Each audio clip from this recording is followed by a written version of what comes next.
module manufacturer. We bring the power behind every winning move.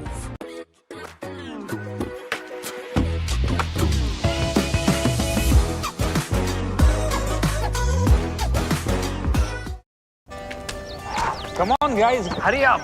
Arjun ना एक break ले लेते हैं. Guys, I'm telling you, तुम लोगों को सही से ट्रैकिंग नहीं आता. But that's okay, you can learn. रोज का ढक्कन देना.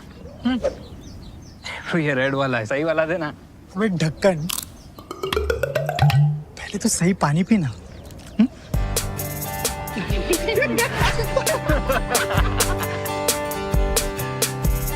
Manikchand Oxyrich, proudly Indian. Bharat का अपना solar, Navita solar, India's finest module manufacturer. We bring the power behind every winning move.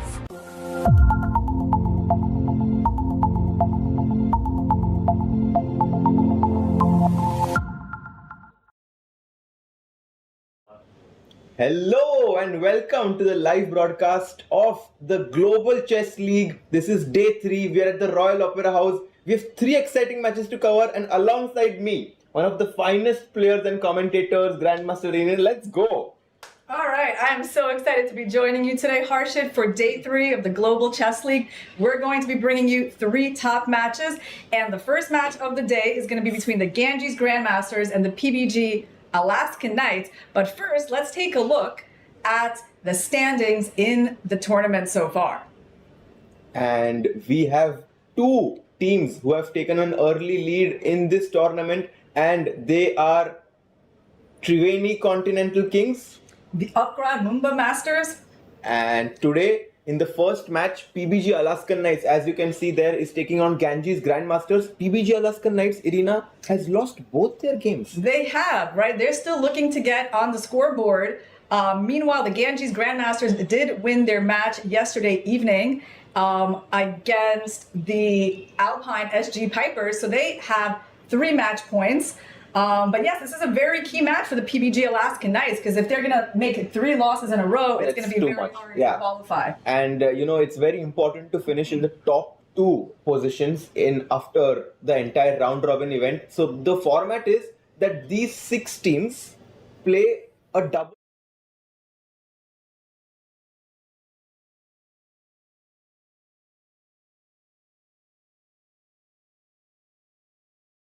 And then the top 2 qualify to the finals. 3rd and 4th will play a match for the 3rd place, and obviously all these rankings are decided by the match points. Every match point that you get 3 points. If you draw the match, you get 1. You lose, you get nada. And the leaderboard rankings are based on these match points. And let's look at the time control that we have here. It's 20 minutes per player without increments. The increment only begins on move 41, and the time factor is a pretty substantial part of this game. And I love that they've made these small changes. They've made that you have no increment until move 40. And also I love that when you're playing with the black pieces, you get 4 points for a win. I think this change that they've created in the format is creating a lot of exciting games. Exactly. It basically means that none of these matches finish in draws because of the way the point system is working. And the wins with black are more valuable than the wins with white. Also, all players per match play with the same color. Exactly. And now can we quickly take a look at the standings before we talk about our first match, because it's very important to finish in the top 2 positions. And here you can see the Triveni Continental Kings, who have won this tournament twice, Irina. They're going for the 3-peat. Upgrad Mumba Masters, though, they seem unstoppable in their home court. And then Ganges Grandmasters, who won their match yesterday. Fyers American Gambits, and then there is Alpine SG Pipers, who are struggling. They lost both their matches. Also PBG Alaskan Knights, who are going to be playing our first match today against the Ganges Grandmasters. So these are the standings. The first match that we have is between the 3rd team and the 6th team. So do you want to go and check the match pairings that we have for today? I mean, this league is so competitive. All of these teams are led by an icon board with absolutely legendary players. And yeah, like teams that have Gukesh and Arjun, on their team are still waiting to score their first match win. That is how tough this league is. Exactly. I mean, if you told me before the start of the tournament that Gukesh and Arjun are the same team, I wouldn't even ask you what are the other teams, because it would just feel like these players are going to do the job for their team. But look at the team of Ganges Grandmasters. They have Vishwanathan Anand, 5-time world champion, Vincent Keimer, who has climbed all the way to world number 4, Sindarov. I mean, what can we say about this guy? World Cup winner. He has been on such a roll. He defeated Pragnananda yesterday, Shuvalova, Polina Stavrula, and finally the man of the match yesterday, Ronak Sadhwani. So let's maybe go one by one and we can try to discuss our predictions. Okay. Do you want to start from the top board, Vishy's board? Okay, so Vishy is playing Gukesh. Now, neither of these players has completely found their form in this tournament. Actually, in this matchup, I guess these two, I would say, are maybe struggling the most. Vishy has lost both of his games to Caruana and to MVL. Exactly. And Gukesh lost a pretty bad game yesterday Against Firuzha, and then he drew his first game against Hikaru. So in this match, I personally think, Irina, that Gukesh should be a small favorite, because in this tournament, based on looking at the way Vishy was playing in the first two games, it kind of felt like he has not found his form yet. But I mean, you can never be surprised when Vishy comes back in his element and just plays a flawless game. But for me, right now, if I were to choose, I would say that Gukesh is a small favorite. It's hard to argue with you. I just don't know. I feel like Anand will really want to get back into this tournament, right? Because two losses is a lot. Yeah. And when you make it 3, it just starts rolling downhill, right? So I feel like he's going to try to be solid today. But regardless of who wins, Irina, I mean, we have to talk about how special this match is. I mean, guys, for everyone watching, Gukesh, the current world champion, taking on perhaps, his role model when he was growing up. Vishy has been an inspiration to so many people. And this is the first time that they are playing since Gukesh became the world champion. Indeed. I mean, their last game was back in 2023 in the Super United Rapid tournament in Croatia that Gukesh won. Ooh. But that was 2 years ago. And okay, now they're going to have their rematch. And let's get on to the second board. So we got Vincent Keimer against Arjun Erigaisi. These are two players at the top of their game. What do you think is going to happen?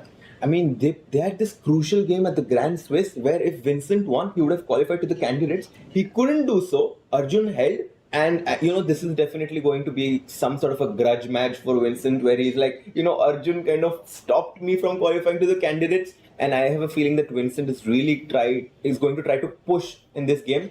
But again, I'm sliding with the PBG Alaskan Knights on this board as well. I'm going with Arjun, the madman, to... Yeah, their games are really interesting. Actually, Arjun won their last encounter at the European Club Cup a couple of months ago, and it was a Queen's Indian. So when Arjun is white, definitely the Queen's Indian seems to be an opening that features in their matchups. But in today, it looks like he's going to be playing black. And yes, exactly. We have gotten news that the PBG Alaskan Knights have chosen to play with the black pieces, which means Gukesh on board 1, Lanier on board 3, and Sara Khadem on board 5. All these players will have an opportunity to get 4 points for the team. So quickly going through the predictions as the round's about to start. Irina, what's your take on board 2? Okay, Keimer, Erigaisi. Yeah, I mean, these players are so balanced. Sure, I'll go with Erigaisi. Okay, let's go. We're on the same team. And between Javokir Sindarov and Lanier Dominguez, with the current form that Javokir is in, I am sliding with Javokir. Yes, I don't know. I think Lanier is very solid. So you know what? Let's go with Lanier. Okay, so we are kind of on the opposite sides there. Polina Shuvalova takes on Katerina Lahno. This is an interesting one. Katerina beat her at the 2024 World Rapid Championship, but she lost to her at the 2024 Russian Women's Championship. I think this one is a toss-up. And Polina is playing well here. Katerina, she lost yesterday. It doesn't mean that much. I don't know. I think this can go either way. If I were to choose somehow, I'm going to go with the experienced Katerina Lahno in this matchup. But as you said, it's very close. I have a feeling that she might have a small edge because of her experience. But let's see if the youth can topple that experience. And also the 2 out of 2 confidence. Oh, boost oh, and I the forgot win about over that. Hoi Fan. Oh, I forgot about that one. Yeah. She is 2 out of 2 right now. Polina Shuvalova is having great momentum. And then on the 5th board, on the 2nd superstar board of the women's, Stavrula, who's not doing so well in this tournament, is playing on Sara Khadem. I think this board is between 2 players who really want to, kind of get back in the rhythm, because both of them not doing quite well. Yes, Stavrula lost yesterday a game to Nino Batsiashvili, who also, by the way, has 2 out of 2. And Sarah Hadem, she made a draw against Kastenyuk after losing kind of actually the most important game in their first round match. Against cost, their team the match.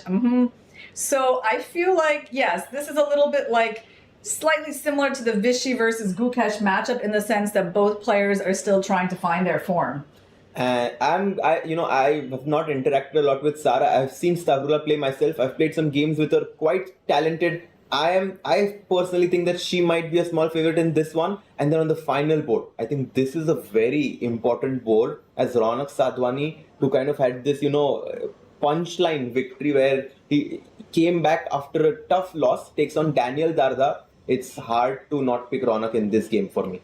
Yes, well, Ronak said that the unfortunate part is that Darda is his good friend. Yeah. So he's not like so happy to be playing his good friend. But on the other hand, you can't do much about that pairing. And I agree with you, although I think Darda, is not an easy opponent for him. They actually split their 2024 Global Chess League match. Sadhwani is a little bit of a favorite, but not by much. So currently, I predicted Gukesh to win, Arjun to win, and Lahano to win from the team PBG Alaskan Knights. Which basically means you think they're going to win the match. And because they're playing with black, yes. and Gukesh is going to get those 4, if he wins, will be able to get those 4 points. Very interesting. Can we quickly take a look inside the playing hall if the games are started yet? Because it is 5 o'clock and we are going to get cameras from the playing hall right here in a moment. Maybe we can get the board. Which board? The icon board starts a bit later, right? They start a bit later. Usually they're starting with the women's board, so it doesn't look like they have started just yet, but probably any second now. Well, one interesting thing is, like, what does it take to qualify into the top 2? You actually don't need to have a totally dominating tournament. I think it really is going to be like +1 out of 10. So you think you have to win 6 matches? Yeah, 6 matches. It's not that much, but it's so tough to win matches here that all it takes is like a +1 score to qualify. And Irina, you've played in so many events from Team USA individually and also in team events. What do you think is this one factor? You've also gotten so many medals. What do you think is one factor that separates a winning team from someone who's struggling? Yeah, I think there is such a thing as team spirit, right? A good team atmosphere. I think that's the tricky thing when you got a lot of strong players with their own kind of egos, right? How do you combine that into something that feels like a team rather than just a bunch of strong players doing their own thing, right? So I think in Team USA, our team, both like the Open and the Women's, has generally done quite well. And yeah, because I think we do come together on the team spirit factor. And I think that's the same for Team India, isn't it? So team camaraderie, for sure. I've seen so many times that these players, Parag and Arjun, go on walks together in the evening. Even if when they are sometimes competing against each other, and look at the players, they are on the board. We have the camera of Polina Shuvalova taking on Katrina Lano. Both players from Russia, and I'm sure at some point Polina Shuvalova has faced her in those Russian championships. I think you mentioned in one of those games that Shuvalova. Yeah, she won against Lano in the 2024. And it's getting tense. I'm going to take off my jacket here as we are going to get kickoff.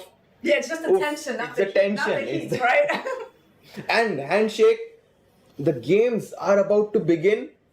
E4. Okay, not a surprise move from Shuvalova. She does a lot of things. And wow, she is playing D6. That is the Philidor defense. You know, I have to be honest, Irina. Whenever my opponent played a move like d6, I used to get very happy because he blocks his bishop on f8 and I go pawn to d4. Okay, you take, knight takes, and it kind of feels like in the opening, I want to get this nice control of the center, and white has already gotten it, no? Yeah, I mean, that's why we don't see the Philidor played so much, because white is immediately starting the game with a little bit of a space advantage. But this is Caruana's strategy. Go for like a solid position against like the attacking aggressive player Polina Shuvalova. So I think I kind of understand what is her aim in the opening. So basically she's trying to provoke Polina into making some sort of a risky decision and then use that against her.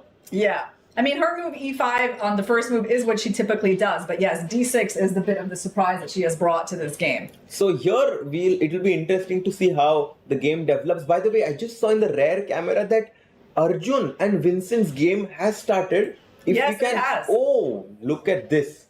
Arjun playing with the black pieces. He went knight f3 Vincent. Knight f6 by Arjun and b3. Yeah, not so much of a surprise. I think in Vincent's games, I've definitely seen that he likes these sort of setups. Let's see if he's going to play the move c4. Yes, he does. And now what is Arjun going to answer with? G6 maybe? G6, bishop g7 is an idea. Guys, if you are around Mumbai, the way to enjoy this tournament is come inside the Royal Opera House. You can watch the players and you can wear these headphones, listen to our commentary or the other commentary where Tanya, Sehaj and Sagar is currently commentating, and it's a very nice way to enjoy this tournament. Also like the stream so that more people can enjoy this. He goes for d5, Irina. Okay, very logical. The only thing that black needs to watch out for a little bit is the fact that this bishop has the long diagonal, so it's going to be a little tricky to develop in terms of playing e6, bishop e7 without hanging that pawn.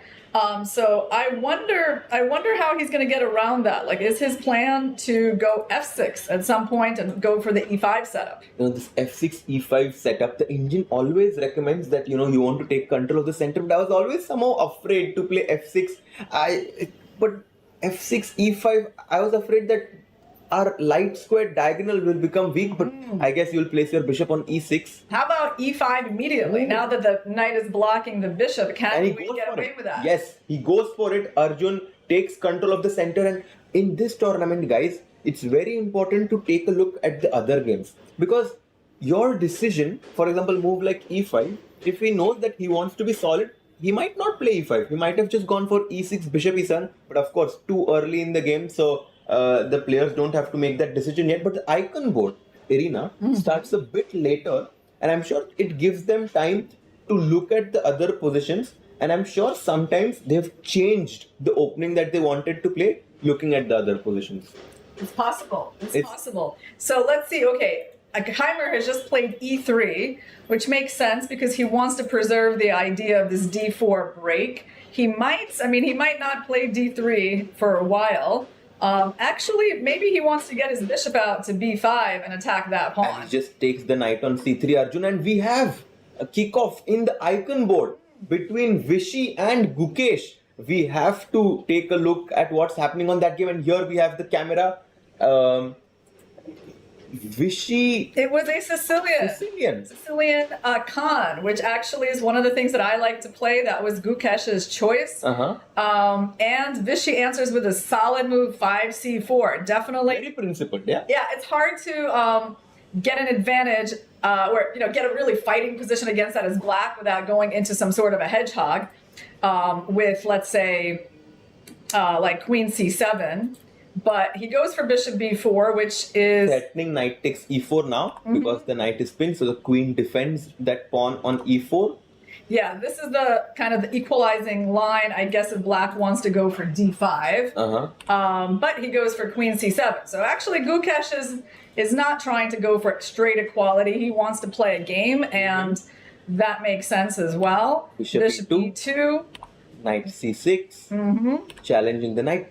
Taken on c6 by Vishy. He was probably afraid of that knight coming to e5. For sure. Knight e5 was Vishy's idea, and that's why, Gukesh's idea. That's why Vishy takes the knight. And did he no, he's not recaptured. Oh, and this is an interesting.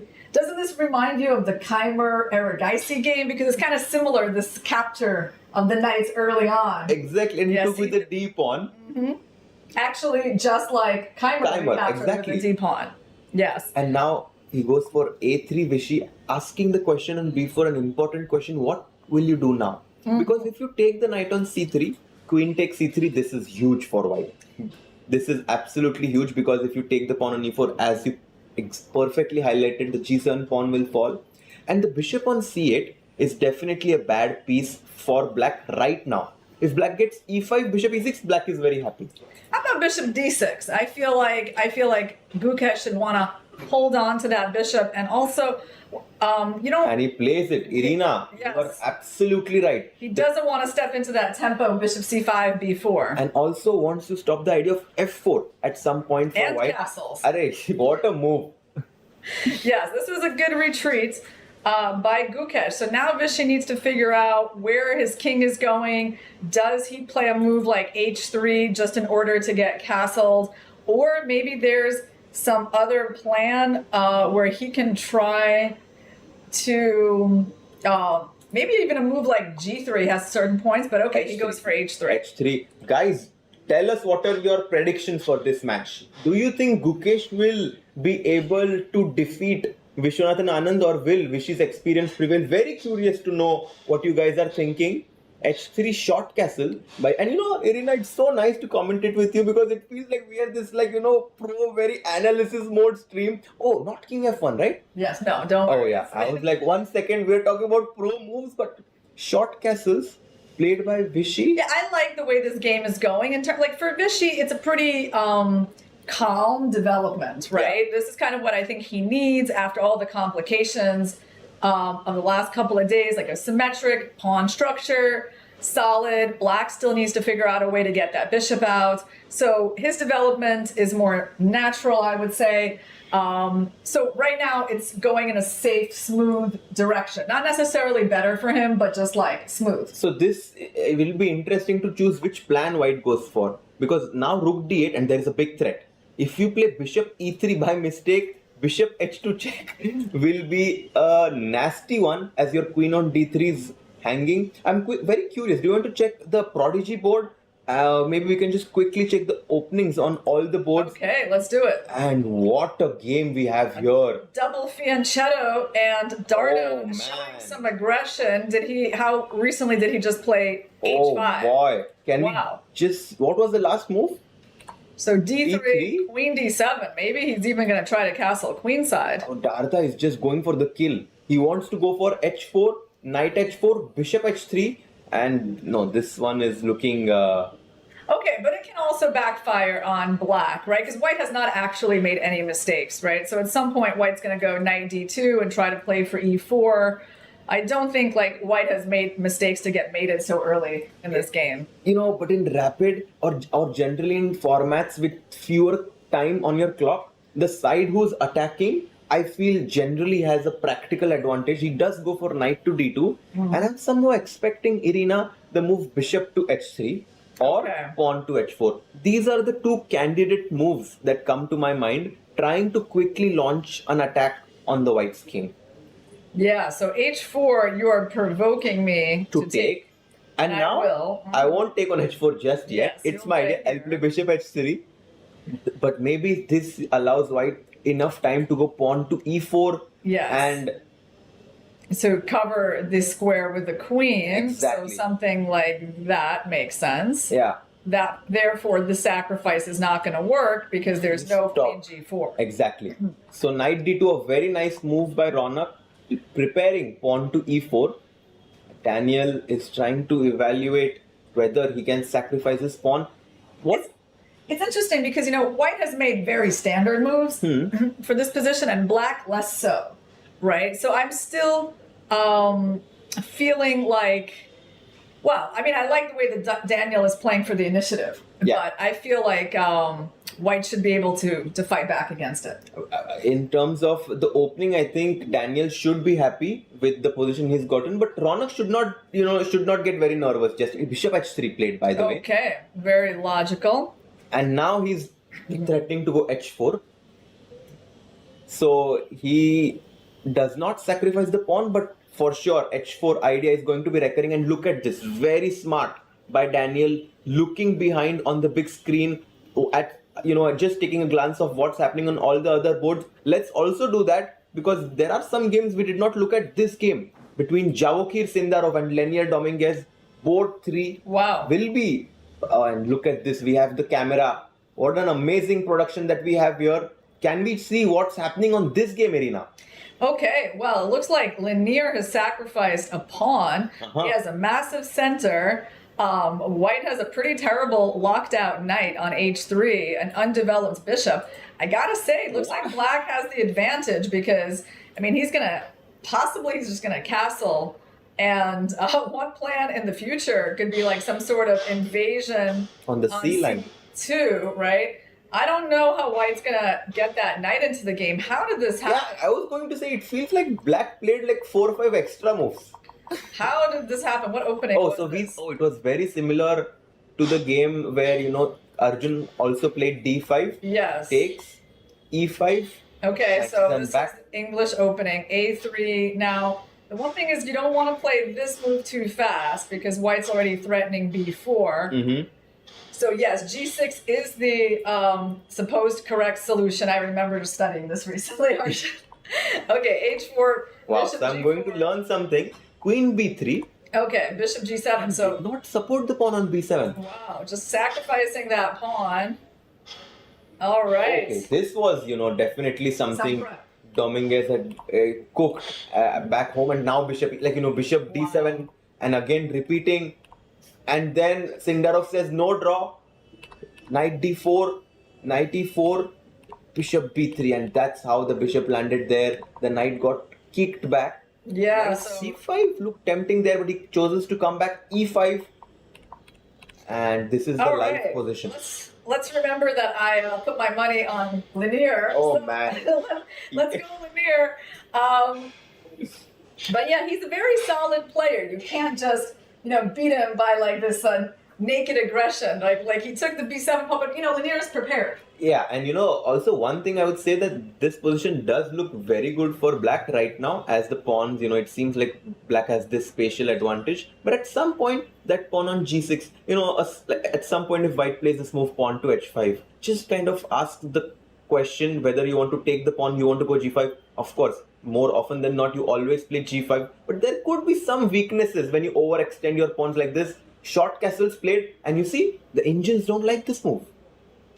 Yeah, it's a very logical move. What could have been better than short castle? I think Candidate moves like knight knight d5, d5 looks yeah. very Looks logical. Yes. And we are right. Let's go. Knight d5. So, but okay, we cannot fault Lanier too much for castles. I Yeah, don't for think this is the kind of move that's going to cost him too much. In terms of how white equalizes here, do you think like at some point there needs to be It's not easy to. some kind of pushback in the center? It's not that easy to play a move with white though. And even though I said that Javokhir is a small favorite, I kind of like. You would like to Lanier's. take I that would move not. back. I would not like to take it back, but I think right now it's a long way to go, of course. Yeah. But right now, I think Lanier has a good position on this board. Let's also quickly take a look at the only game we have not seen yet. Stavrula and Sara Khadem. They are playing on board number 5. And this Okay. is the position.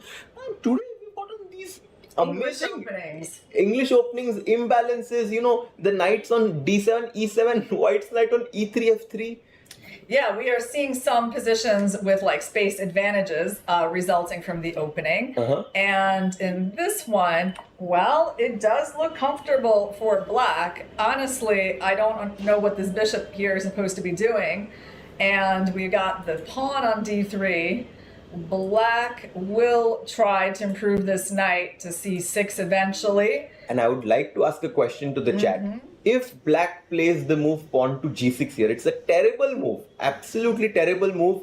What should black, she plays knight g6, which is much better. But yeah, if you played pawn to g6 here, guys, that would be terrible because knight g4 would come, and that was just, Oh, wow. just too bad.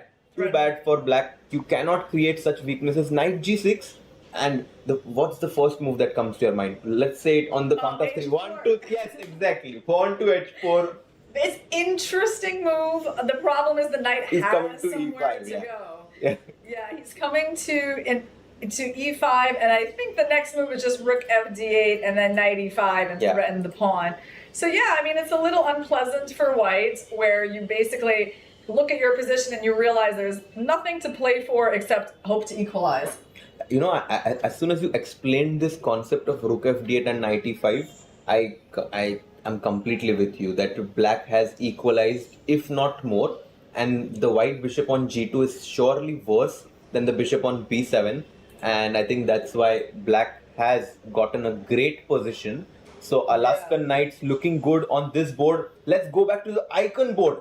The game we were all waiting for to see between Vishy and Gukesh, and let's see what the moves were. We left it here after rook d8, queen to e3, bishop e5. Yeah. Okay, there was a trade. And Captured taken with the bishop. Very nice. Interesting idea. The question is, so what does he want? Does He he wants want knight e2, maybe. Knight e2 and pawn to f4. I was thinking, yeah, bishop c2 and f4, but yeah, the similar concepts. Yeah, you want to play f4 without allowing bishop c3 and that pawn hanging. And knight e2 did happen in the game. Bishop d6, c5. Ooh, I like b4 coming. It came. Yes. It did come. The white pawns are clamping down on the queen side. Knight to c3. And actually, you were right. Again, Vishy is having an absolutely amazing position in this game. Pawn to f4 is coming in. And I hate to say that I hate Gukesh's position. But hold on, can we discuss why the tactic with knight takes e4 does not work? You know, because there is like, this is why this move is a little bit surprising, because there actually is some sort of tactic that black could try with this move. This is probably what Gukesh underestimated. Bishop to b2. If you take the pawn on e4 and the queen on e5 is still pinned, you cannot take my knight on c3.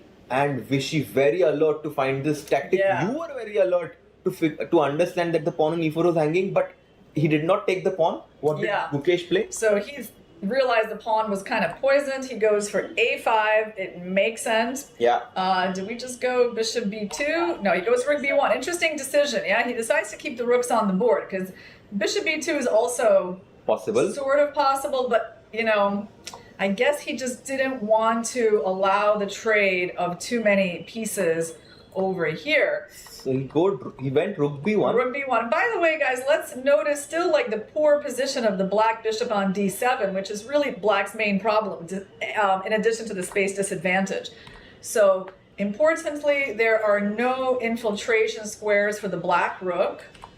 And you know, it's sometimes we say that the rook on 8 is so good because it's on an open line, but it's not true in this case, right? As you highlighted, all the squares that the rook can go to are covered. So what exactly is that rook doing there is the question. The queen goes back to c7 and immediately e5. So white is just, you know, playing against that bishop on d7. Yeah, I kind of wonder if Vishy needed to hurry with such a thing, because when you have a space advantage, you normally don't want to trade pieces, and black had basically no active ideas in this position. So why did Vishy hurry with this move e5? Like, he could have played maybe bishop b2. I kind of like bishop b2. But then if black maybe Vishy was afraid that black gets e5, bishop e6, but then the bishop on e7 becomes a bit passive. e5, knight d5, what happened in the game? Yeah, so this e5, it does surprise me, because I feel like this might be Gukesh's best chance to escape. And queen d4 chosen by him, and what a move by Gukesh. What a move by him. Pawn to f6, challenging that pawn on e5, recognizing that he needs to activate the bishops. If you take the pawn on f6, bishop f6 is game. It's just black is very, very happy. Oh yeah, so right now, what are the options for protecting this pawn, actually? I mean, you could trade and go bishop f4, but you can really feel how white is losing the thread a little bit. I feel like we came in at a really good moment for Vishy. Exactly. And we're witnessing the slow... It's some comeback. Yeah, the slow decline of his advantage. And yeah, I can't tell you how much I hated that move e5, Arjun. You know, letting the knight into d5. Yeah, just no, like, it's true. Maybe look at this beast over here. the knight on d5 should have definitely not been allowed there. But you know, you'll see this theme in Gukesh's game.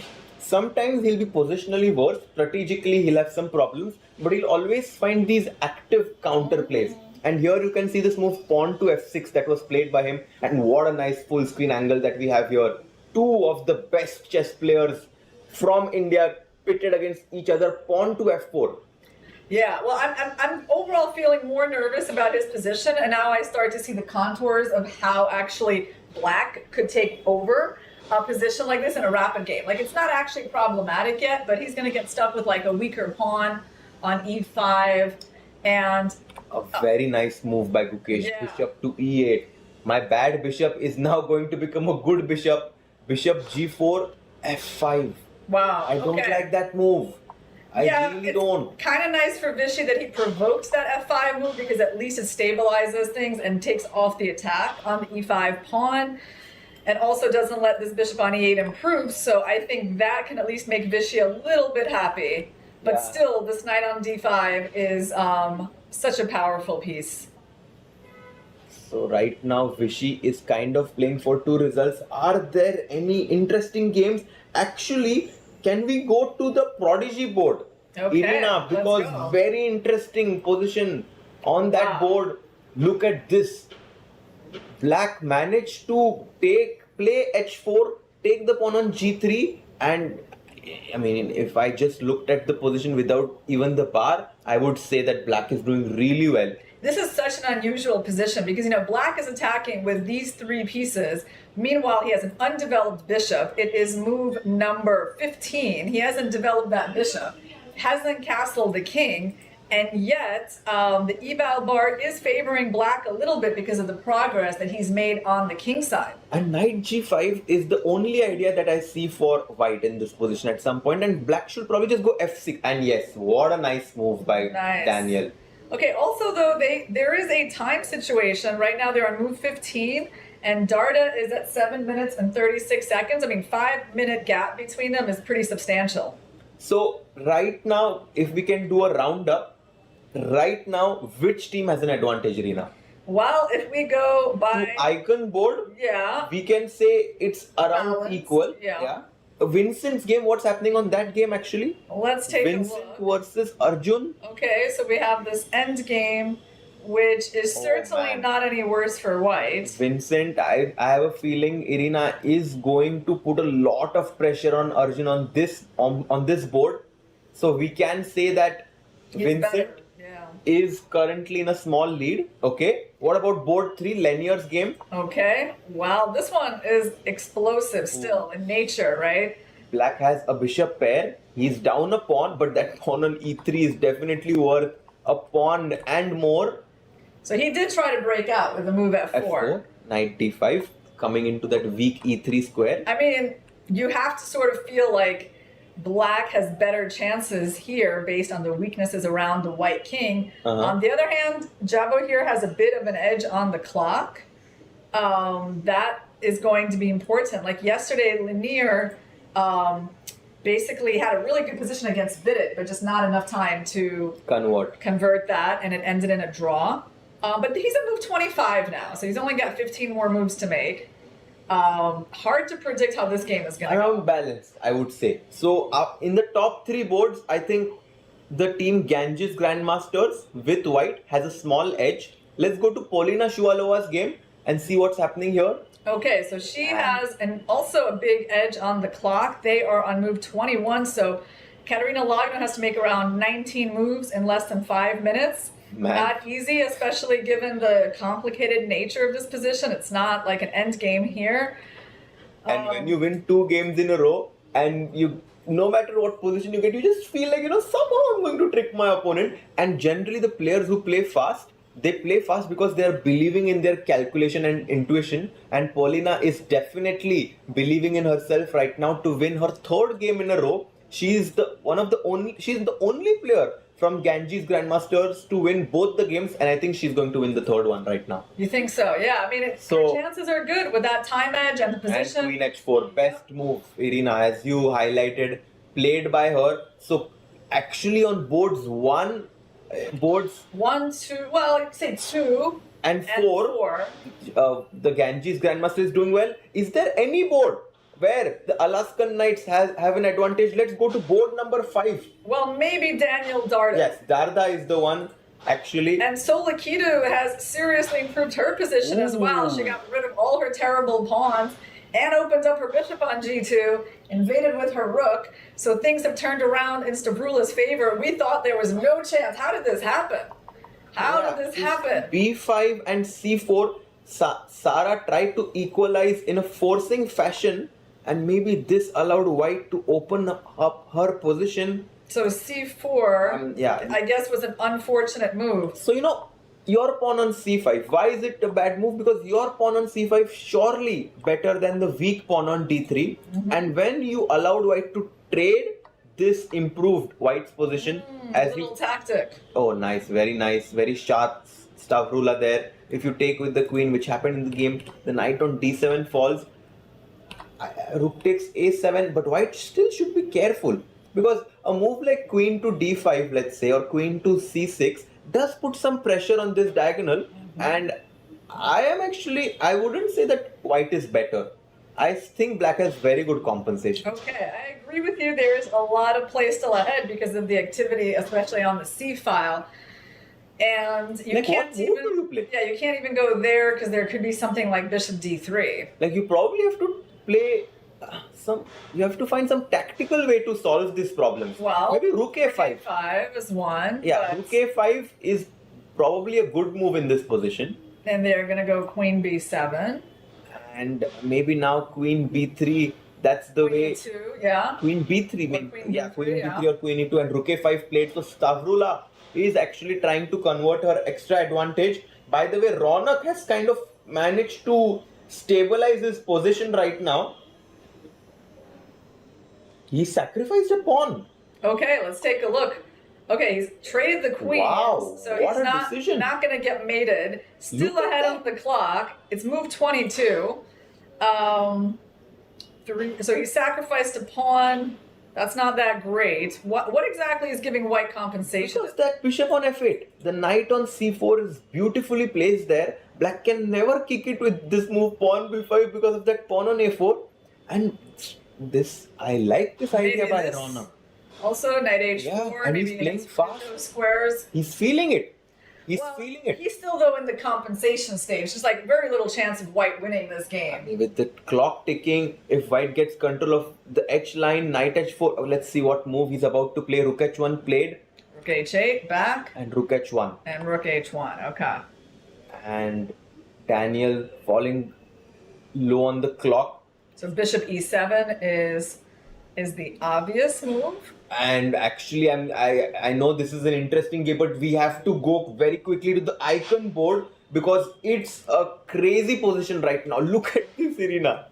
Yeah, I love it. I mean, What? it sort of was going better for Gukesh. Now it's going better for Vishy. It's kind of obvious that something has gone wrong for Gukesh. And wow, but he continues with the aggressive He could play. not hold still. He's like, I'm going to seek active counterplay. But now that he captured with the C pawn, the B pawn opens up Yeah. and can be pushed. Queen C8 back, bishop E3. I mean, I love the move rook a1 by Vishy. It's so calm. It's like, hey, he's saying, I have a pawn majority here for the end game. Let's just like get rid of your activity, and then you will feel those pawns. So very nice calm play by Vishy. So King H2 King is is also such a classy beautiful. move. Yeah, so nice. Queen D8, Queen And C3. he's got a big edge on the clock. Look at that, 9 minutes against 4. It's the 8 more moves to go to time control. Man, I think Vishy is playing so well here. Look at the clock for Gukesh.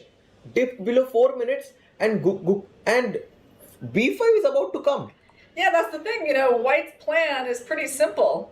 It's eventually just advance these pawns because the D pawn is pretty much fixed in its place. So Gukesh, yeah, look at his last couple of moves. It's He's not just waiting. He's just waiting. Not much of a plan available to him.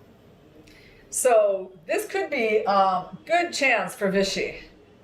By the way, Yeah. What's going on Oh, what happened? in- Paulina? Polina versus Logno. Man, actually, if you just see the bars right now, White is completely dominating in most of the boards. Yes. I can see 4 boards. Oh, by the way, result on Ronak's game, it's a draw. It's a draw. Nice. So good result for Ronak there. He was much worse. We were not sure in the opening stage if he's going to manage to, resist against such a big attack that Daniel was trying to put on him. So draw, and now look at the bars there. Board 1, Vishy better.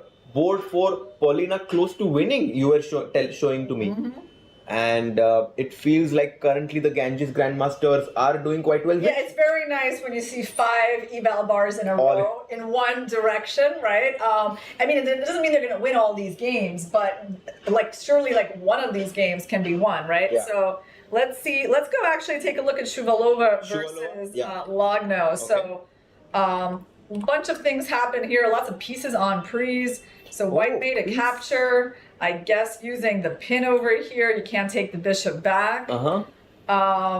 Obviously, lots of questions about this position. Yeah, A6 is also hanging in now. What happens if I take here? Maybe that was the best move, right? For some reason, she didn't. Okay. She took the other knight. Which feels wrong. To be honest with you, I just opening up that G line of the king feels intuitively wrong. Bishop H2, very nice move. Okay, so she moved back. Okay, at some point you'll take the bishop on a6, right? Okay, no. She took on e4, and now I guess you can just chop the knight on h5. But what's really going on? I mean, you can chop the knight, but black has a lot of center pawns. Like if you take that knight and I take But here. who takes e4?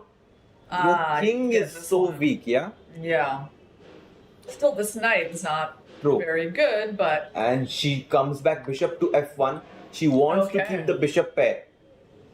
Very pragmatic. okay, the knight's hanging and cannot return to f6, so it goes to g7. Yeah. And Rook rook e4. takes e4.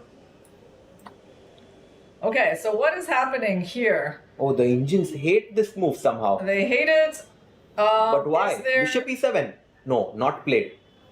something was played? Was it d5? d5. Okay. So Okay. how many moves do they need to make? They're move 27. Move 13 20. more moves. So right now Paulina has an advantage, but we should go back to the icon board as Vishy has a winning advantage. Okay, so Gukesh declines a rook trade. And just allowed white to infiltrate with the rook. His position is super passive. This is the problem. Actually, not a single active black piece. This king is potentially weak. And how's he even, going to hold on to this pawn? I suppose something like queen c7. Yeah, Yes, that's makes what he sense. does. And bishop a6 ideas are also lurking in the air, taking advantage of the pinned b7 pawn. Vishy lost 2 games in a row. We haven't seen him lose 3 games in a row ever, maybe in the last 10 years. He's about to defeat Gukesh with the white pieces. This surely means a lot to him, no? Let's figure out, though, Harshit, How what's to win, happening yeah. after Okay. bishop a6. Now, there's Okay. something wrong with the move rook b8, which is what I would think is the natural move.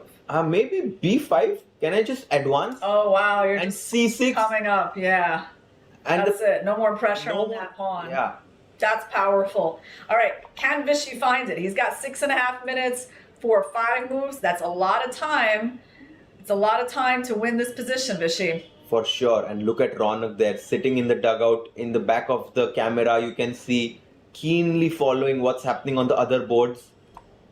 Bishop to a6 is the move that Vishy needs to find here to kind of convert the advantage from better to winning, and he finds it. All right. Yes, definitely. We applaud that move. Bishop a6. Brillante. And look at Gukesh there. He's nervous. He's unhappy. You have to play bishop c6, but then b5. Yeah, What to do? The engine was saying that one of the best moves is taking the bishop, which means very bad news for black if they cannot even avoid losing their queen. So yeah, this is putting Gukesh in a very difficult spot. I don't really see him playing this move b takes a6. Don't you think it's a little too depressing? No, b takes a6. But it's considered Actually, equal to any of the other moves. b takes a6 would not have been that bad Not if crazy. the black pawn was on g6. Yeah. And you try to hold some blockade with the rook and bishop. But anyway, he But went it's bishop bishop c6, and did b5 happen? Not yet. No, I wonder what he's planning. Maybe b5, queen b8, but that's gonna not be very good. You can- So b5 must be the move. Yeah, he plays it.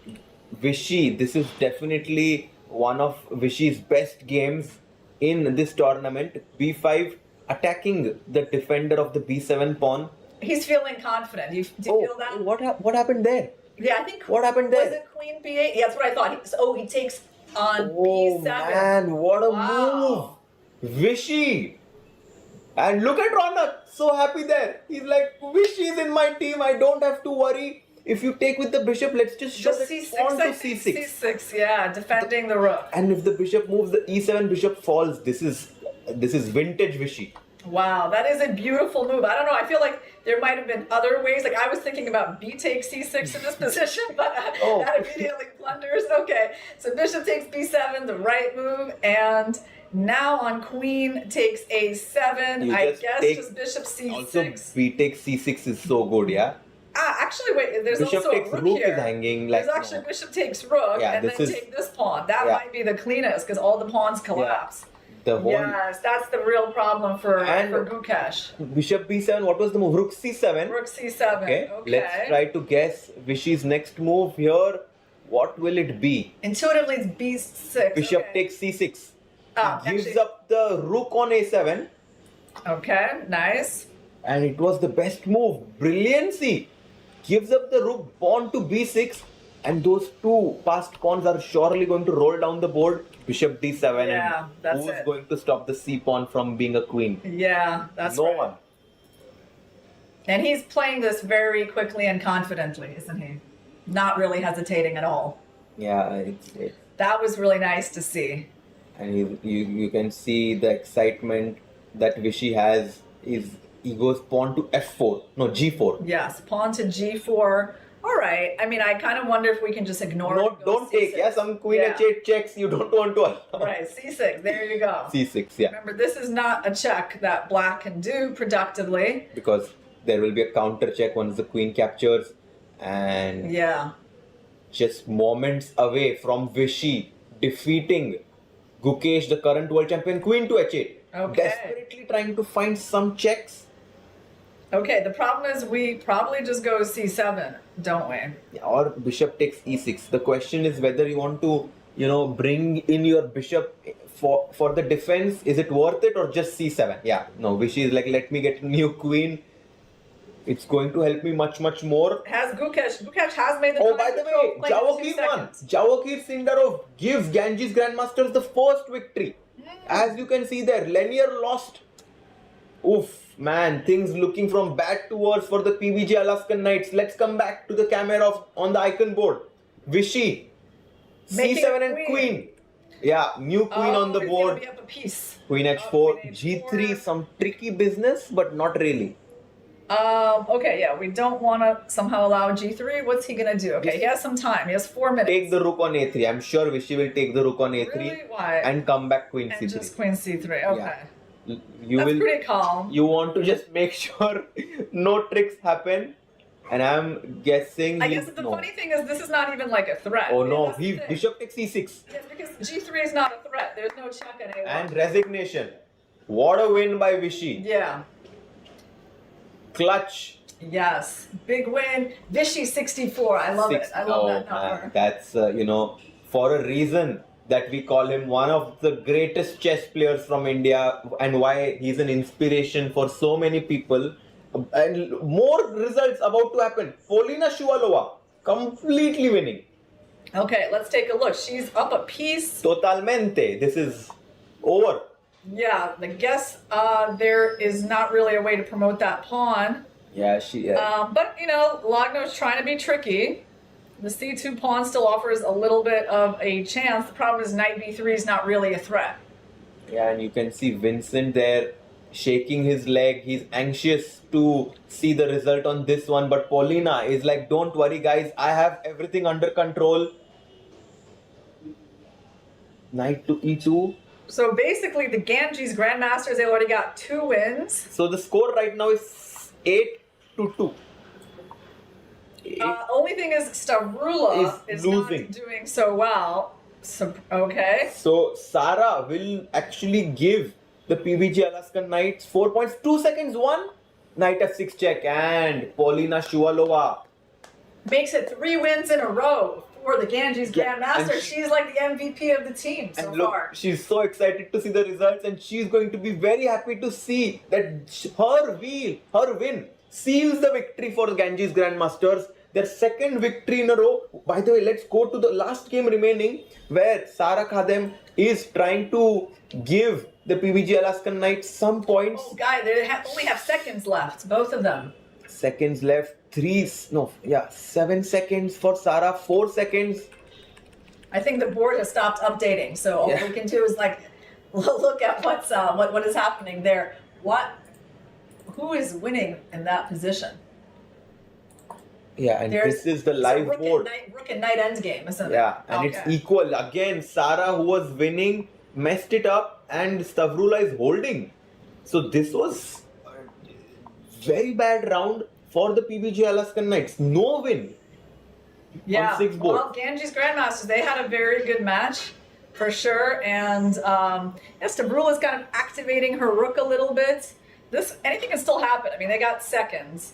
So It's not a draw yet. She was about to blunder okay, the pawn. that's a really good trade because now only white can win with the outside pawn. Oh my god, I'm afraid that Stavrula is going to win this now. King c2, king It's b3. possible, and also this h5 pawn is really helpful to white, like fixing all the black kingside pawns in place.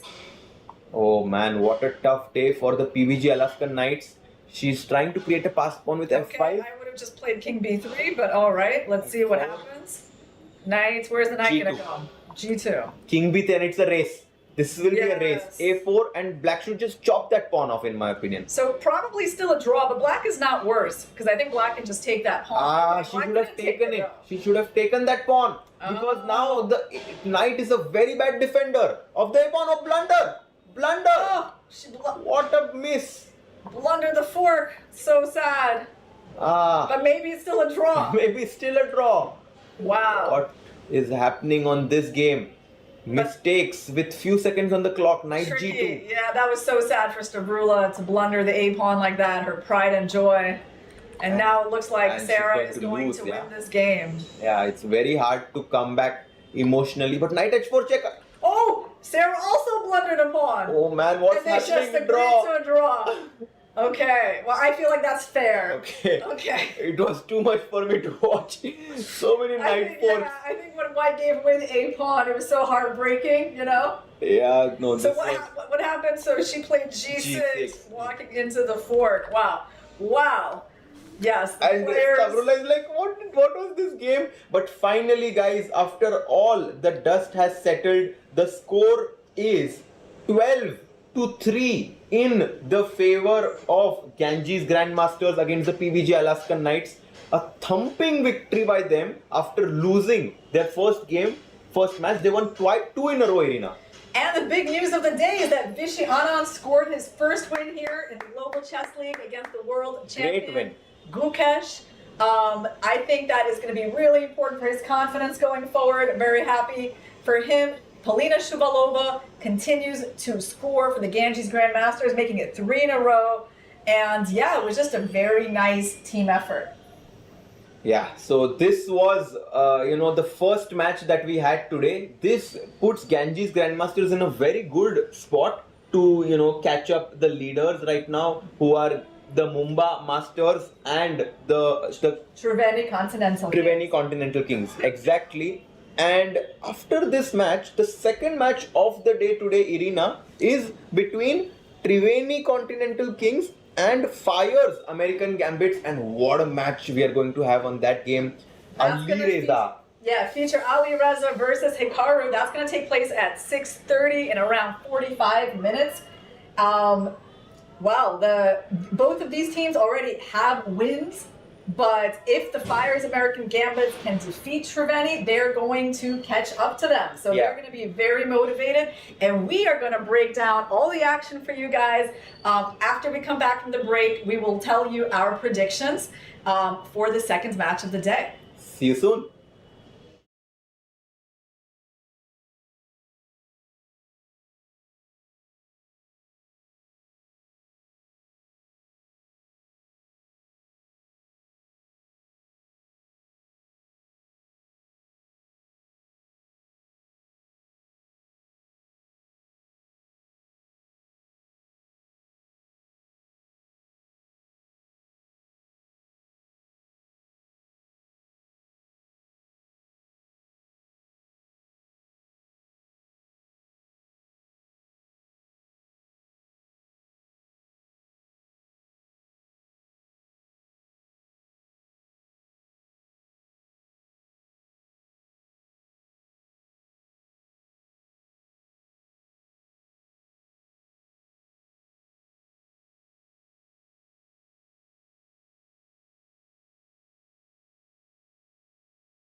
Bharat का अपना solar, Navita solar, India's finest module manufacturer. We bring the power behind every winning move. जब घर में कोई किलकारी गूंजे, ये लोरी की धुन में गाती है। जीवन की आपाधापी में मन को सुकून पहुंचाती है। कोई अपना कहीं खो जाए अगर, सीने से लगाई लेती है। कला अपने भीतर ही रहती है। कला अपने भीतर ही रहती है। कला अपने भीतर ही रहती है।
Low on the clock, both players thinking for 3 minutes.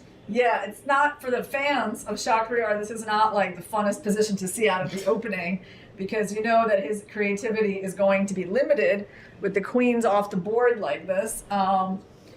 And well, what's the best he can hope for here? Actually, he's probably considering, why can't I just go b5 and bishop b7? That's generally the way that black untangles his pieces, but you have to be careful about bishop takes b5 as well in certain positions. Even now, was bishop b5 possible, or it's too much? Is it too much to just give away my bishop here?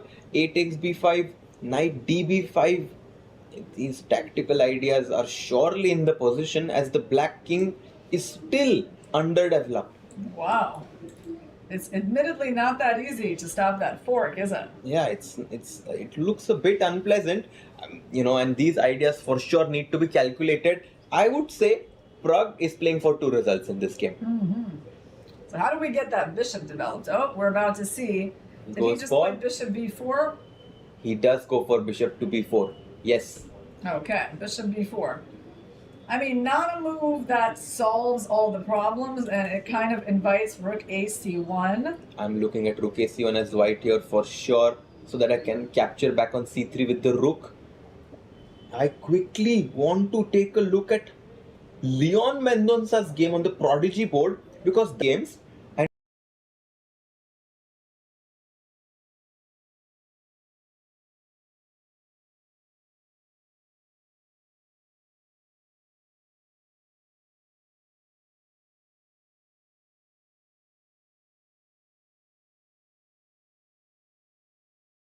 Like, it's a reverse Queen's Gambit accepted. A3, just trying to get Daneshwar out of opening theory, but he goes for c5. Yeah, it's a reverse Queen's Gambit accepted, where basically white is really playing black, but with like an extra tempo. That's what it is. And here we go. Yes, yes, all makes sense.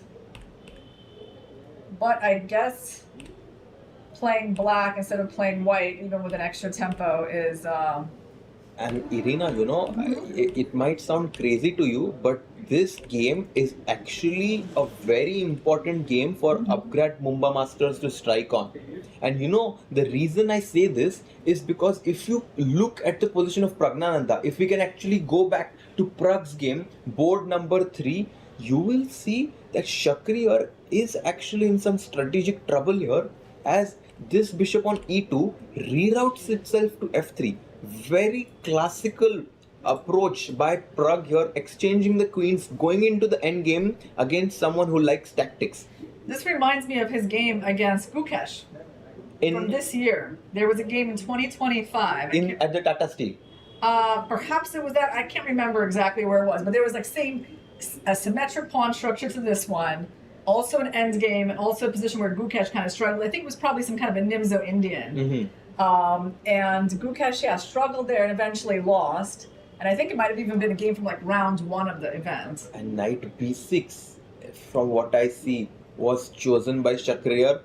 But yeah, this is kind of like a perfect opening for Prague. Like, simple position where Mamedyarov doesn't have a lot of room to build an attack. Is it too early to say that white is significantly better, Irina?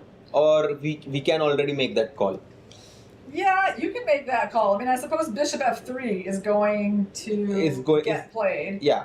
And then the question is like, whoa, those bishops have a lot of power. The only thing that I need to be worried about is knight to c4. I need to make sure that knight c4 and knight d2 and knight takes b2 ideas have a tactical refutation, and I guess that refutation is this calm move pawn to a3.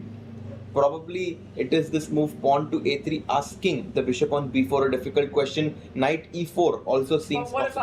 What if I take and I'm like rook takes and I use exactly your idea and you're going for this? I mean, still worse, but maybe I can hold. So what's the reason after knight c4? There is I bet there's some cool move here. Some cool move.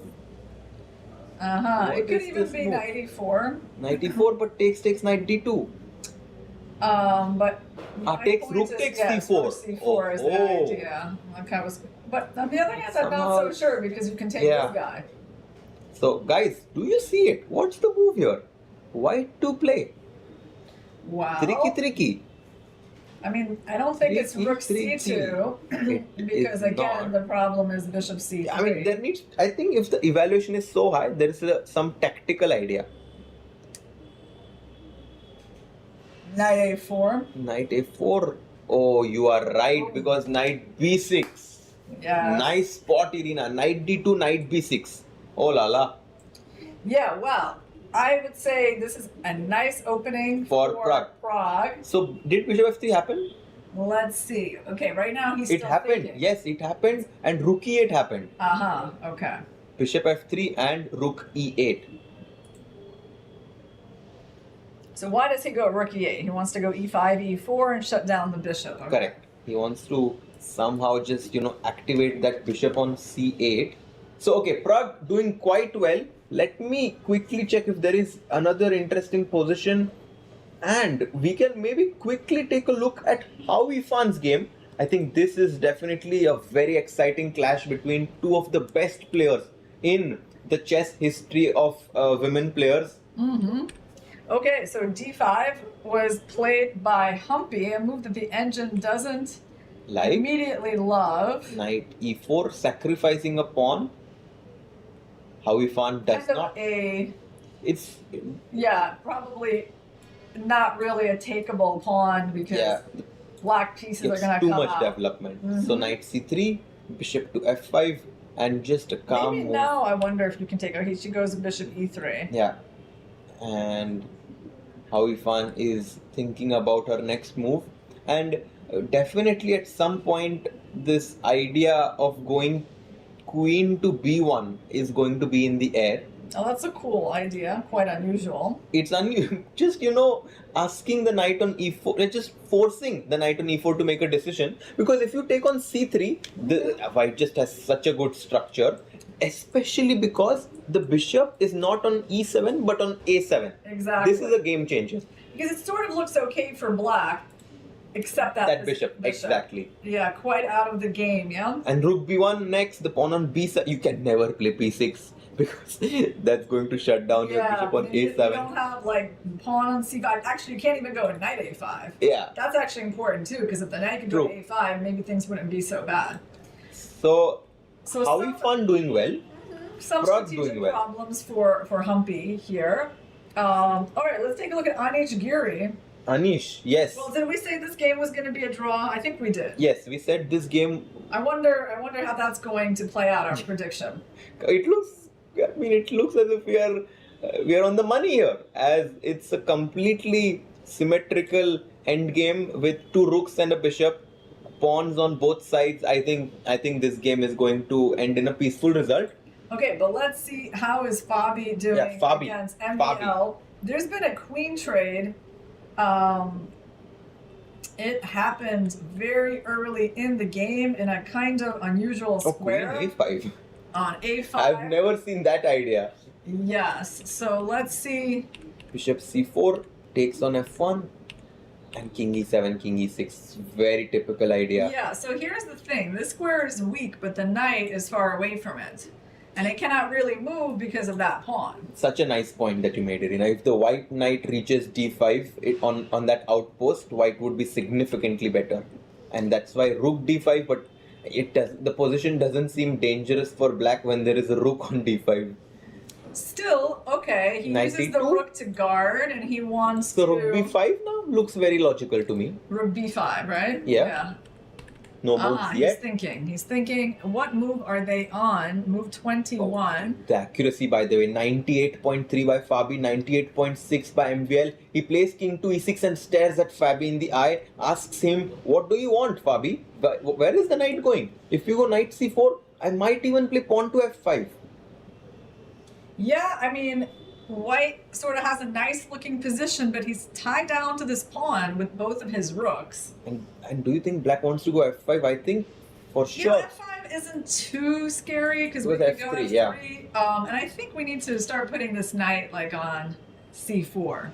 Yeah, knight c4, I guess rook b5 is what MVL is banking on. And probably something But now rook like, ad1. like this. And this is the problem.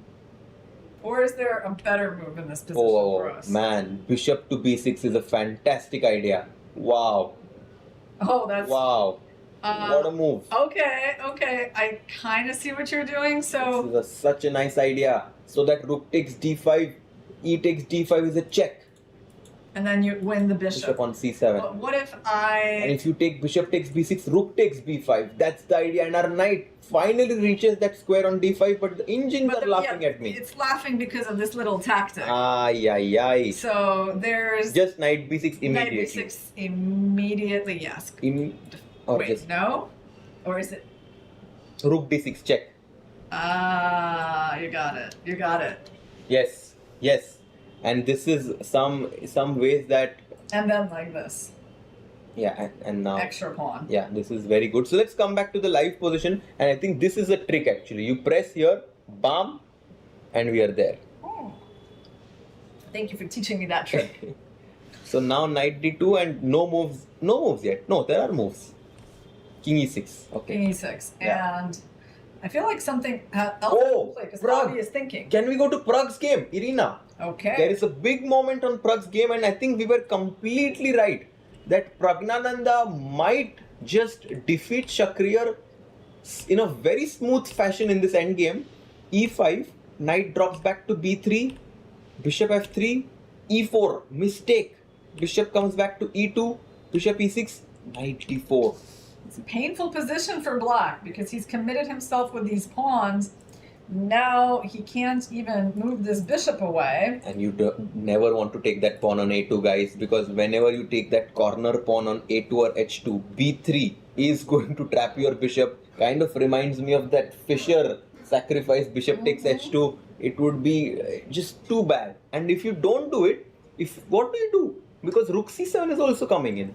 Yeah, that's the problem. Also, you have a very poorly placed knight. This bishop is sort of randomly standing around on b4. g6 played by Shakriar. Yeah, this is like really such a good illustration of like how to play against attacking players, right? This is what we were talking about, like how when I said that Humpy is beating Asobayev in end games, right? And here we go. You gotta play positions that your opponent doesn't like as much. Exactly. You don't play the position, you play the player, and this is exactly what Prague did when he chose to go into the endgame, and it's giving him the fruits as the rook on c1 is going to jump into c7 next. So we are calling Prague to win this, giving the team of Upgrad Alpine SG Pipers the early lead in the match. Okay, well, let's also take a look at Nino Batsiashvili versus Harika Dronavali. Nino is a little bit better. I mean, her king is more centralized. It's a pretty simple looking position, but I think this is fine. On this board, she has a big edge on the clock. And what move are they on? So they're move 20. Harika is going to have to hurry up, so it's a 2-result game. 2-result game, and this strategy of choosing white was so important because Prague against Shakriar, they knew that Prague could bring them the early lead, and sometimes just having this early win by someone in your team can really boost the morale of everyone, as Alpine SG Warriors have lost both of their matches, round 1 and round 2, but Irina, already in 10 to 12 minutes into the action, I'm calling Alpine SG Pipers to pull this off against Mumba Masters. Okay. Yeah, I agree. I see it. And that would make the situation in the standings so tight. Exactly. And here we are looking at the Prodigy board. It's an important game for Daneshwar Bardia to try and score, but Leon is keeping it equal. Do you think that, obviously I would always take black in this position based on, these pawns being in a pretty favorable situation. Do you think white should trade the queens or stay with the queen and bishop? My question is whether you want black to take on d4 and play e takes d4, and then you'll basically be like a pawn up, as the pawns on f7 and f5 are doubled. So I'm guessing something like king f3 could be a decent move. I feel like you could probably make any move and it's not really wrong, right? Like you can play queen c4. I don't see why this move is wrong. Because you tied them down to f7. But I definitely don't think it's the only way for white to play. I think there is a lot of room for choice here, and that And we means were this game is most likely to finish ending in a draw. and we were looking for a game where the Upgrad Mumba Masters can get chances, and look at the icon board. Maxime vachier-lagrave has broken in the center with pawn to d5. In Sicilian, we say that if black manages to play d5 successfully, then black Wow. has equalized, and here it seems like MVL is going for the initiative. Well, I think he's conducted this game really well because, I mean, he's actually just better with the black pieces. He solved the main problem of the position. We were not seeing this move knight e7. Yeah. This knight Hidden move. backwards because the knight seemed to be actually really good on Yes. this square.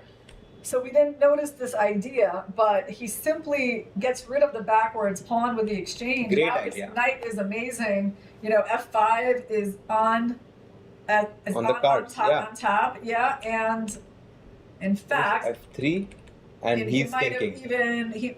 I don't know. I don't think he's He played played it rook yet. to b5. It's not. It's like the moves are going to be updated, but rook b5 was what he played right now in this position as we see it. So slightly better for MVL, but look at the clock as well. MVL kind of recognized by looking at the other boards that I need to play for a win, and he found this cute little idea of knight e7 d5. MVL slightly better for the Upgrad Mumba Masters, but how he fun? Can we go to board 4? Okay, looks like her position is also improving as black has a couple of pieces sidelined on the queen side. The last move was knight a6. Knight a6. So the question is, at which point can the trade on e4 happen? Yeah, how Ifan is thinking here. She has 8 minutes on her clock. Humpy having 6.5 minutes. Laser sharp focus there by Humpy against the former world number 1. At some point, What do we think about the move queen f3? Is that like too primitive? It's going to hang this pawn, isn't it? That's the thing. We need to be a little careful. Yeah, queen f3 because- won't work right now because knight d2 and the d4 pawn is under attack. But let me just take knight d takes e4. Mm-hmm. And if d takes e4, Mm-hmm. is g4 too much, Irina? What are you trying to do? I was trying to just gang up on the e4 pawn. Yeah, no, don't do that. Don't do it. Too much. Yeah, no, It's there's too no much. way she's playing this G4 is too much. move. If you really want to gang up Can you on try this it? pawn, I just want to see how much the evaluation drops. how much? Yeah. Let's see. Like it's gonna drop as fast as like a rock from a 10th story building. Let's see. G4, not so bad. Okay. Not so Maybe bad. like half a building. Half a building. Yeah. Okay, but yeah, of course, you never want to weaken the king. Maybe f3. F3. F3 is like seriously asking the question to black, right? Yes, this move maybe, but there's something wrong with it. Maybe rook d8 and Probably rook d8, and there's like a lot enough of play compensation. against that. Oh, by the way, Anish and Wesley drew their game. So Yes. this means that the score between this match is now 1-1. Yeah, unfortunately, we missed all the fireworks in that game. Our shit. Because there were none, I think, Irina. Yeah, that's why. Okay. Okay, this game is very important. She does take knight c4, so we are going to see what her idea is. Mm-hmm. D takes e4. Yes. Okay, so she took with the other knight. Oh, what Is if she not interested f3? in this? Oh, knight c4, knight f4 was what I was wanted to ask you about. And then maybe bishop f2 and g4. Wow. I You was- really want to go crazy in this position. I'm thinking she's going to try some... Knight c4 is more pragmatic, I think. Just wanting to place your knight on d6 on that outpost there. I wouldn't be surprised if she plays it Well, that's immediately. because that sort of makes sense of why she would capture with this This knight knight. and leave the other knight. And the thing is, like, this move is pretty obviously coming next, so we need to prepare for that. Mm-hmm. I don't think, well, let me think. Yeah, I don't think we have time for things like queen c2 and trying to win that pawn. Yeah. Because Also, some tact. Knight e4, in the bishop worst takes. case, you just take, you know, Yeah. you trade everything, and in the end, you win this pawn. So I And don't think we it's can equal. do that. But look at the bars. Irina, Pragnananda completely winning. Howie Fan much better. Nino better.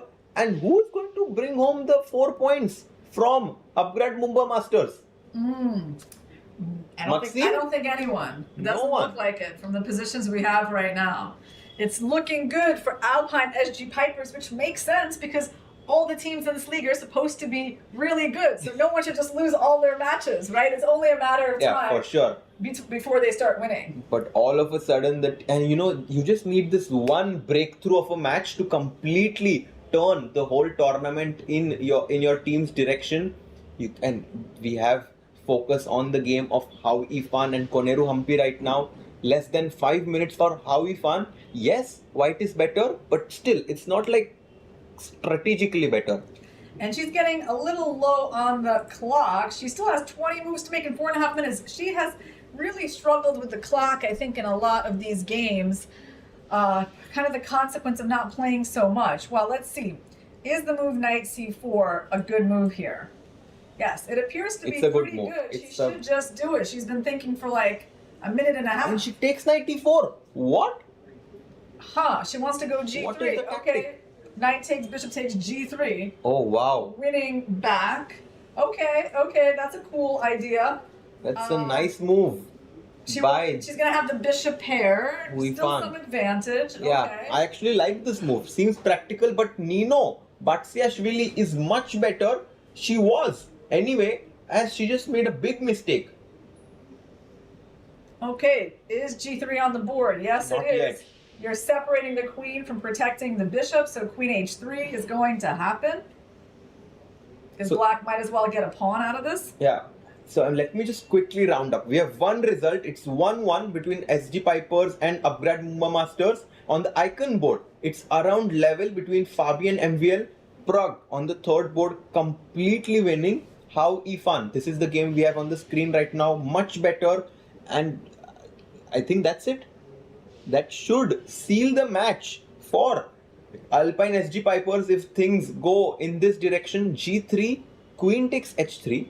Okay. Taken. Bishop Takes on e4. e4, and Humpy is thinking now. Okay, she played rook d8, queen f3. And if you take the bishop takes d4, white to play, guys. Can you find the move? Can you find it? 5 seconds. That's what you should give yourself to find such a nice tactic. Bishop to f5. And your queen on h3 is completely trapped. Very alert. How we found there. And practically this looks like just... Yes, because of this knight. You see, guys, if this knight could get to d5 at least, that would be much better, but it's a few moves away from that. And meanwhile, you got to save your queen. Well, okay, she's going to save her queen, right? The queen is going to... G6 is go back too to much. Queen e6, maybe. Queen e6, maybe? How about that? Queen Just e6. retreat. Oof, but d5. Oops. d5, cd5, bishop to f5. f5 and winning this Ah guy. la la. Nice Tactics. tactic. Yeah, so you cannot step into the discovery. You have to go to like d7. No, but this is rough because bishop f5, queen g4 at some point. Hey, can I ask you, Harshit, what do you think about d5 here? What's wrong with it? d5? Then you But have I have the bishop same f5. idea. And if d5, bishop e3?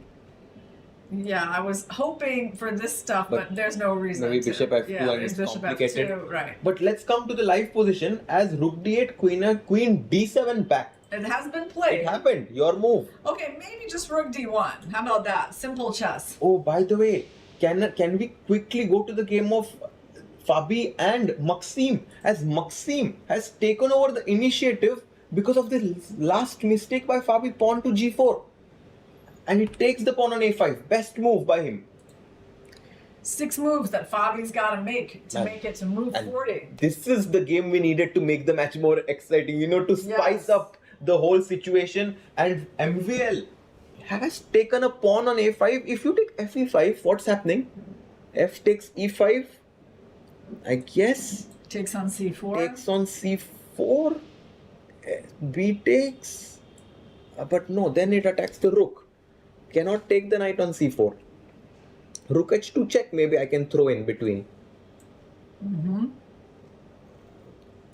King back to c1. Why is? But he did not do it. He comes back knight e3. 1 second. He goes knight e3 here. Yeah. He goes knight to e3 and knight c6 back by MVL. 1.5 minutes for Fabiano. Fabi needs to play fast. Plays knight f5. Knight f5. And look at MVL. He is ready. He knows that he senses it. He senses that he has a big advantage. Maybe g6. And only one result so far, guys. The players are holding on. Pragnananda still completely winning, but the game is not won yet. Knight f5. Yes, Irina, the pawn on Maybe g7 is G6? hanging. g6. Maybe as simple as that. And what is his idea? There must Okay, be... but he defended the pawn with rook b7. Okay. Rook goes back to b7. He's also... That's very solid. Everything is under guard. All these squares are protected by black. Yeah. And for now, it's like a clear extra pawn. Yeah, by the way, completely losing is Koneru Hampi on board 3. Do you want to go to that game or stick here? Okay, let's just stay here. Let's stay here. Okay. Let's stay here because Fabiano has a minute and a half. Even when he makes it to move 40, he's only going to be playing on the 2-second increment. So he has 3 moves to go. But if the third and fourth board win, even if Maxime wins, he will Yes. get 4 points, but they will be down 7 to 5. Yes. And right now, the Alpine SG Pipers have a good chance to take 2 games. But they do need to get 2 games. They still can't need relax. to. Yeah, they cannot relax. Yes, they can't just think that someone else is going to do it. Those 2 games have to be won. And they probably have no real idea about the situation in the match. No, they definitely don't. Let's see what Maxime vachier-lagrave comes up with here. He goes for g6 now. Okay. So where the knight went back to g3. I mean, Fabi is trying to hold on. It's only a one pawn disadvantage. Yeah, one pawn to one pawn.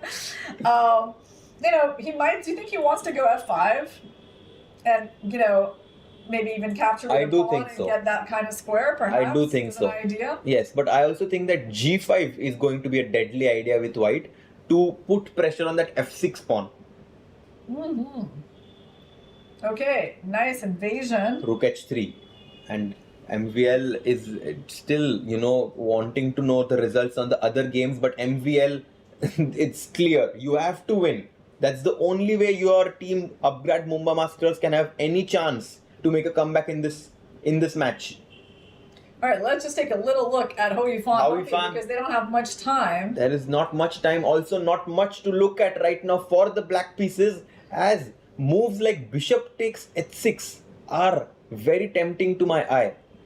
Well, it's probably going to happen. Bishop Don't you h6? think, like bishop h6 is going to happen right now? I think so. I think bishop also sometimes moves like e6 should be quite promising, but bishop h6 is simple. How many moves? She's still going to make 12 moves in a minute and a half. Okay, she's got to just go for it. And She does. She does take bishop h6. And okay, so we had some more moves. Brilliancy there. Boom. Pawn Rook f6. e4 is the move I was expecting. Okay, she takes Just this takes way. the That's pawn. good. Yeah, simple. Very simple. And now, where is the win? Here, can you not play Bishop g6 maybe? bishop e6 is also possible. Rook e7. Fantastic move by Hoi-Fan. If you take twice on e7, bishop Checkmate. e6. Checkmate. Yes. Brilliant win. We can just see the end of this game maybe. This is the idea. Hoi-Fan forces Koneru Hampi to resign. No defense. Very important win from Hoi-Fan and the Alpine SG Pipers. Going to benefit from her actually because she's been struggling so far in this event. Yeah. So this is going to be a very important game. Big for win her. and resignation Yeah. there. Nice win by Hoi-Fan. But let's not waste any time and go to the icon board. Let's go to the icon board as Maxime has a winning advantage. Oh, wow. Fabi down to 22 seconds. Okay, he's on the 2-second increments right now. Nice. Down a pawn. He takes on e3. Knight takes e3. Maxime is a pawn up in this endgame. You can see a smile on Anish's face in the background. But job is not done just yet. Rook f1. Okay, rook f1 on the board. Oh, what move Yeah. did black play? I think we should just we should not look at the camera because they are playing so fast. But Okay. yes, now we are up to date with them. Rook to f1, putting threats on that f6 pawn. Mm-hmm. So the score right now is 4-1 for Alpine SG Pipers. Fabi under big pressure. Prague still completely winning. Okay, king e6. Okay, getting out of that f file. And 19 seconds for Fabi as he glances over to look at his clock. Rook to e1. Rook to e1. Okay, time for the rook on e7 to be activated most likely, but how is it going to go to h7? I was about to say rook to h7 looks like a very logical move. Looks like Batsiashvili and Harika, from what I Yes, can see, they are just- going to end in a draw. Yeah, Nothing's draw, happening. draw. So score 5-2 now in the favor of Alpine SG Pipers. Maxime has such a big advantage on the clock. You actually rarely see that in blitz chess because he has 3 minutes, more than 3 minutes versus 20 seconds, right? So one of them is playing like on increments and the other one is like pretty comfortable on the clock. It's as if Maxime started with the blitz time control and Fabi with the bullet. He's still trying though. He's not giving in just yet. Knight to d5 hits the pawn on b4. Also ideas with rook h1 to h7. If white manages to get this, he has drawing chances. It's not and Yes. you see this happens. Yes. Rook h1. Because chess is complicated. It is not easy to have group techniques. Sometimes you try to play faster just to put pressure on your opponent. You make a mistake, they get counterplay, and that's why you can't really take this advantage for granted. You absolutely cannot. And Fabi energetically playing bishop to f4, bishop to f6, pardon me, as he's going to go rook g7, try to capture the I pawn mean, on if g6. Fabi doesn't lose, it's even better for his team. It just means that they're definitely going to win Yeah, this if match. Fabi doesn't win, the match is over actually. Just Yeah. statistically over. So MVL absolutely needs to get this win. And he has over 2 minutes Oh. versus 20 seconds. Can we go to Prague's game quickly? He has 6 seconds and he has made a small mistake. Okay. Can Shakriar save? He's very tricky. We know this. Oh man, what? Okay, he's Imagine up 2 pawns. if Shaq does not lose and Maxime wins. Mumba Yes, Masters is going to yes. pull off Yes. a magic trick. And Prague having barely any time, but he does have 2 extra pawns. He's threatening to win a 3rd one. Look at the intensity with which the players in the dugout are looking at this game. What can Shaq possibly come up with here? He goes for some move. Oh, Oh. blunder. Why is that a blunder? It's just perpetual checks now all the way. Rook h5, rook g5 and checks all the way. Maybe. Okay. Yes. King- Check. He's counting on king f4. No, but just checks. And you can never do anything because your rook on h2 is Exactly. hanging. Checks. Oh, wow. Prague up all these Oh. pawns but cannot win. Wow. He What a completely. save from Shaq. Now that means Fabiano. And look at Prague. really has He to- knows that he has botched this up. Shakriar, very happy. And look at their team. As he claims a draw and Prague can't believe it. Wow, that one pawn capture at the end was so Completely. costly. And MVL won. Wow, did we just miss that? MVL, what was that? MVL won. Is this just like a total disaster for the Alpine And SG we saw Pipers? a fist pump between MVL and their teammates. One more game remaining. Let's go Okay. there. Let's go Well, there. this game is pretty wild. The players barely have any time on the Prodigy board. It's still a queen and a minor piece end game. And the Black King is going on a walk here. It's on And G5. who's trying to win this game? We don't know. We don't know, but they've got seconds. Queen back to So E7. I think anything can happen here. I mean, Black seems to be doing fine, right? He's up a pawn on the queen side. But Leon can clutch and win this game as the king on h4 is almost and mate. Knight c5 blunder. Queen can come back to a1 and checkmate the Black King. Wow. Can wow. can Leon find He's his got 10 seconds? He gotta find it. He gotta finds find it. He finds it. Bravo. King g2. Knight g3. Okay, queenie, Only queen move. G1, queen G1. No. Bishop f3 only move. Otherwise you lose. And he finds it. Wow. Queen b4.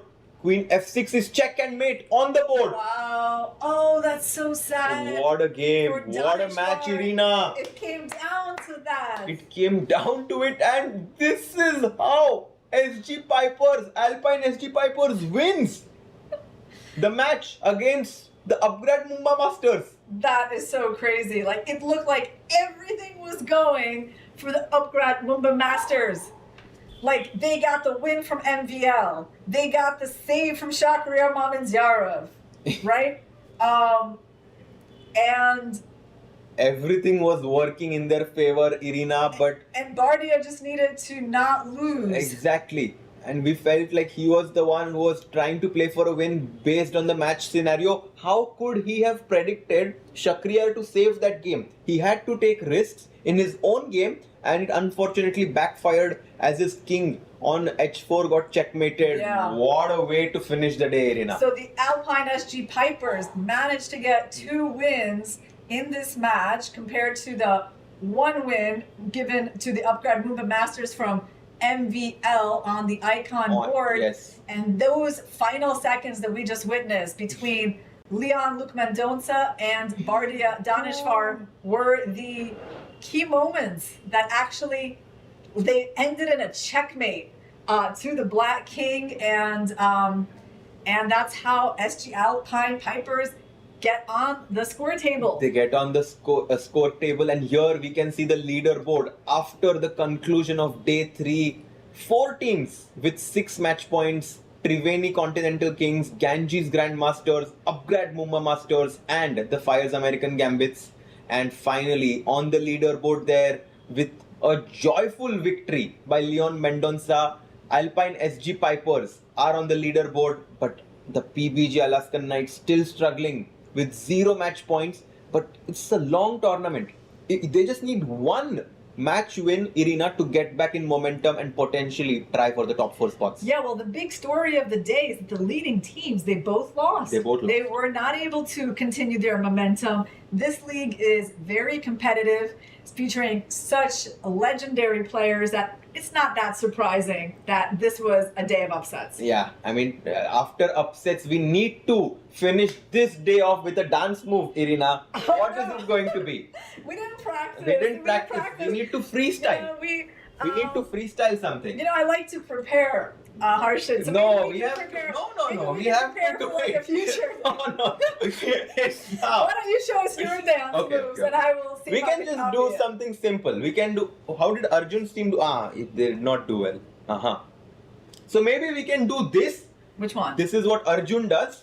It's not a dance move. It's like I'm like shooting It's a like bow and arrow. bow and arrow. Exactly. Because Arjun needs to pick up this Gandhivam, which is like this bow and arrow and strike. So we can do this and end the day. All right. And see you tomorrow after we do this. Okay. All right. So we just do.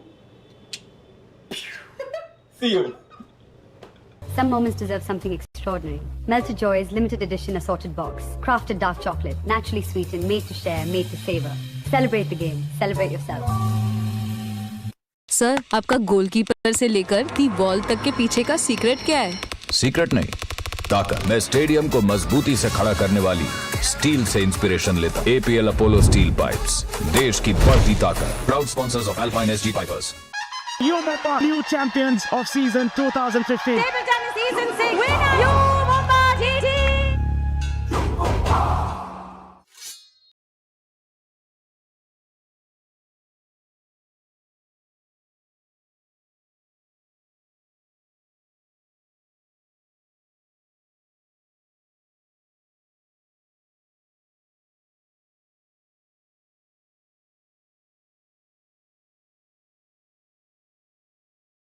Some moments deserve something extraordinary. Melted Joy's limited edition assorted box. Crafted dark chocolate, naturally sweetened, made to share, made to savor.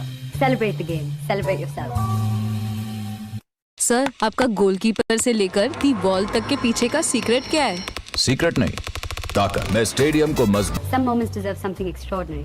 Melted Joy's limited edition assorted box. Crafted dark chocolate, naturally sweetened, made to share, made to savor. Celebrate the game. Celebrate yourself. Sir, आपका goalkeeper से लेकर the ball तक के पीछे का secret क्या है?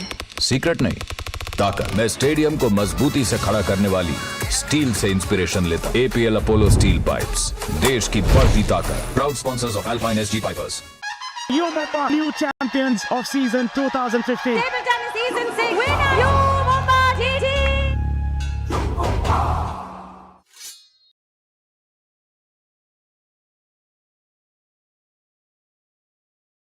Some moments deserve something extraordinary. Melted Joy's limited edition assorted box. Crafted dark chocolate, naturally sweetened, made to share, made to savor. Celebrate the game. Celebrate yourself. Sir, आपका goalkeeper से लेकर the ball तक के पीछे का secret क्या है? Secret नहीं, ताकत मैं स्टेडियम को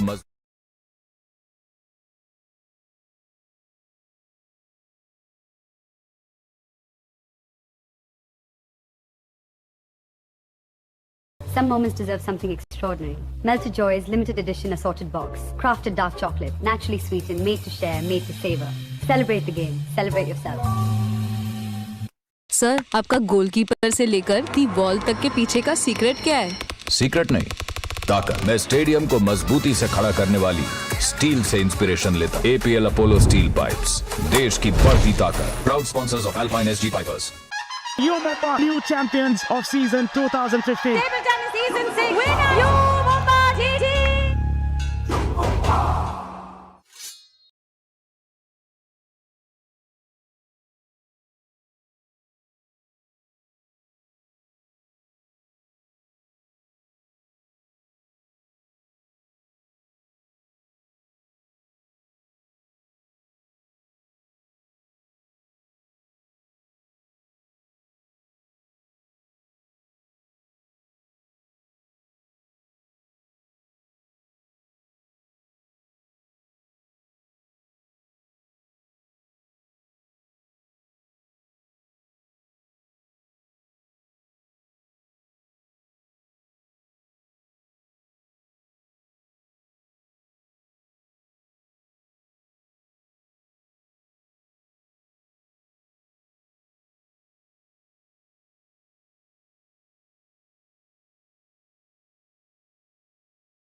Some moments deserve something extraordinary.